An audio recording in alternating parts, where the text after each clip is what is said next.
Hello again, and welcome back to the town of Rowan in the world of Maria.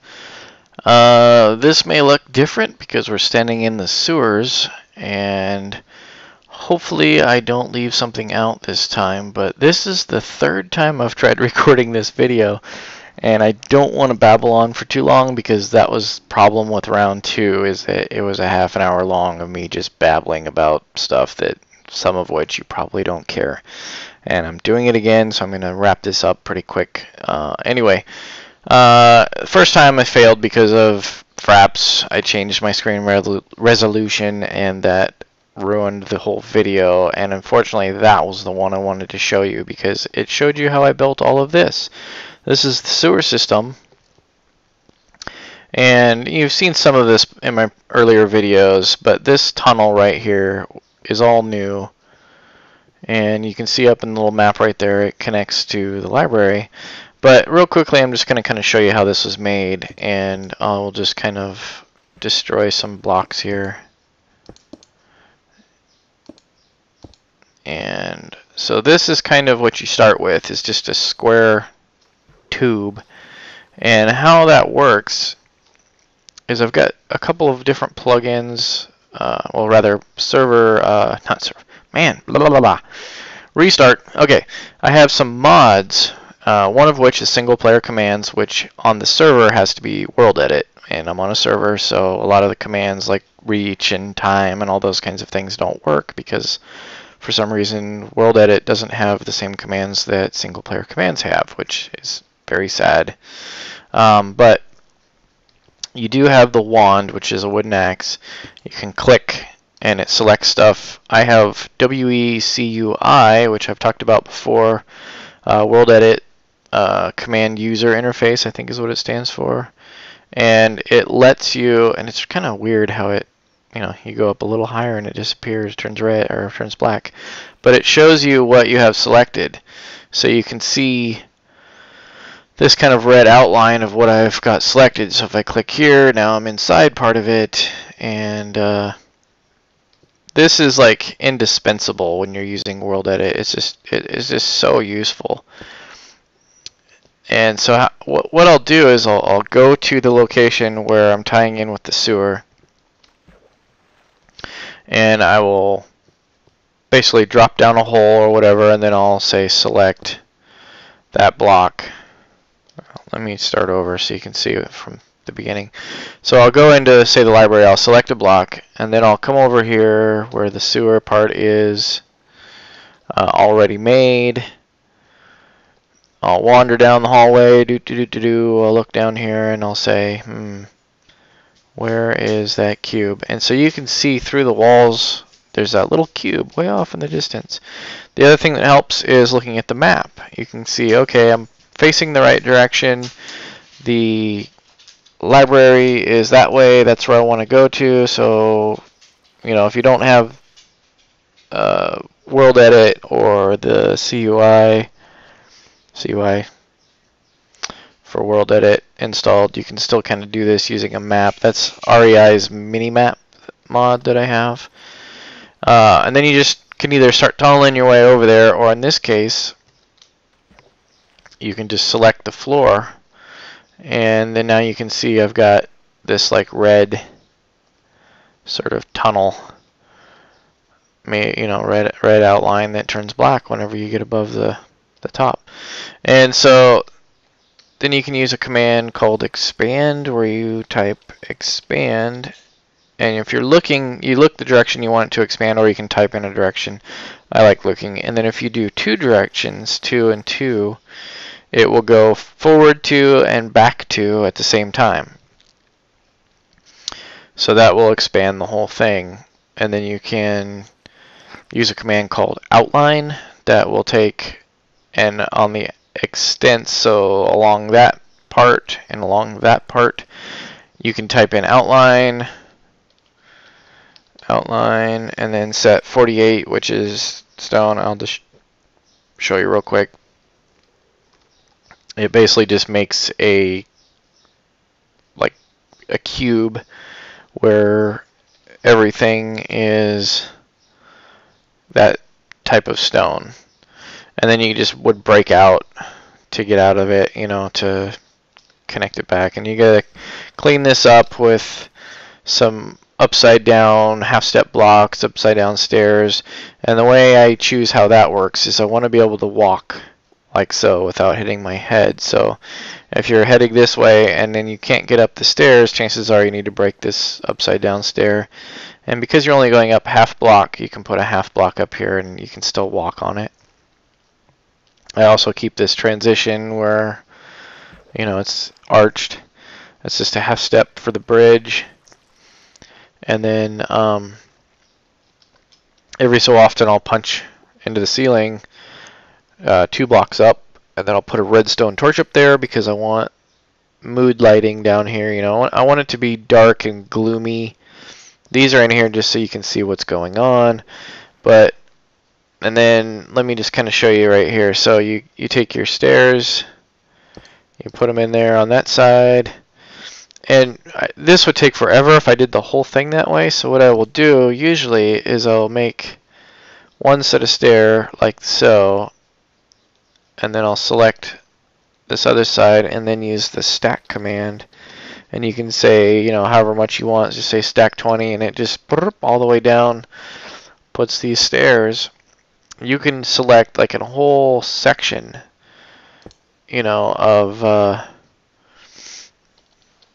of the sewers, and just get all of it.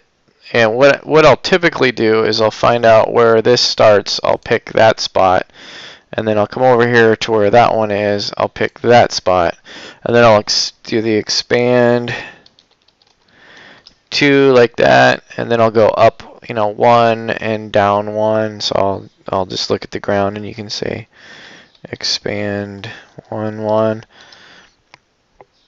And now you've got this whole big block. Oh, I didn't get my other expand. You probably saw me type something wrong and that's why it didn't work. Who knows? But then you can do stack, and then you'll get everything. You'll get the lighting, you'll get the arches, the floor, the water, all that stuff, and just boom, boom, boom, boom, boom, boom, and you can just go for miles. It's a really cool command, that stack command, and you can just build tunnels for days that way. And that's pretty much all I've done. You just find your start and end point, and I'm gonna turn the lights out. And when Fraps records, it for some reason makes it a little bit darker. So what I'm seeing right now is probably different than what you guys are seeing. You may not even be able to see anything at all except for this light down here. And unfortunately, that's just the way it gets recorded. And YouTube has a thing where you can enhance the video to make it brighter. But like I said, I want it to be dark down here. I built these sewer systems sort of maze-like, so you can easily get lost down here. And what I want to tell you about this, and what I told you already in the recordings that failed, is kind of a little spoiler alert. So if you don't want this to be ruined for you, stop watching this video now. The rest of the stuff I'm going to talk about is just, what's on the server. The server is close to being done. I'm going to release it to the public soon. I just got to double check to make sure that when a player logs in, they can't just start destroying everything and all that kind of stuff. So I'm going to get one of my friends' accounts on here to test things for me, or I'll just buy a separate account and come in and try it out and see what I can break and what I can't break and what I can do and what I can't do. But yeah, so there'll be, anyway, like I said, turn this off now if you don't want the mystery and the magic to be ruined. But so I'm gonna start talking about that now. So anyway, down here in the sewers, there's gonna be some secret stuff. I don't really want to show you how to get down here, but I think you can probably guess. So it's not too hard to find the sewers. It's pretty easy, but it is hard to navigate the sewers because everything looks the same. There's what look to be dead ends. There's tunnels that just go on through the entire city. There's different paths you can go down. There's this cool little cistern thing in the middle under the market. where you have all these other options of places you can go. So there may be some secret hidden stuff down here, and there may not be. So that's up to you to find it if you do. And when you first come into the city, there probably won't be anything under here because I haven't built it yet. There is like a couple of things that are useful, but right at the moment there's really nothing. Like once you get in the sewers, there's only one way out currently, and it's not too difficult to find, but eventually I'm going to make it to where you can get from like building to building using a ladder, or maybe there'll just be like a water chute that you can swim up. I haven't really decided how I want to do that yet, but anyway, so like I said, the sewers are going to be something that's cool. And then another thing I forgot to mention too, which poor guys who turned off already aren't going to know about this, but with World Edit, you have the compass. A lot of you, if you have World Edit, already know this. You right click, it teleports you through stuff. So you can get in and out of the sewers pretty quickly by doing that, which is, you know, indispensable when you're constantly going back and forth, especially if you don't have any tunnels that are connected to the outside world yet. But the other thing I want to talk about is the Citizens plugin, which I've got people in various buildings. So they're like these NPC characters. You come inside here, for instance, there's one right there. And some of these guys, you right click on them, you select them, you right click again, they will have information for you, or you can buy stuff from them. Some will give you quests.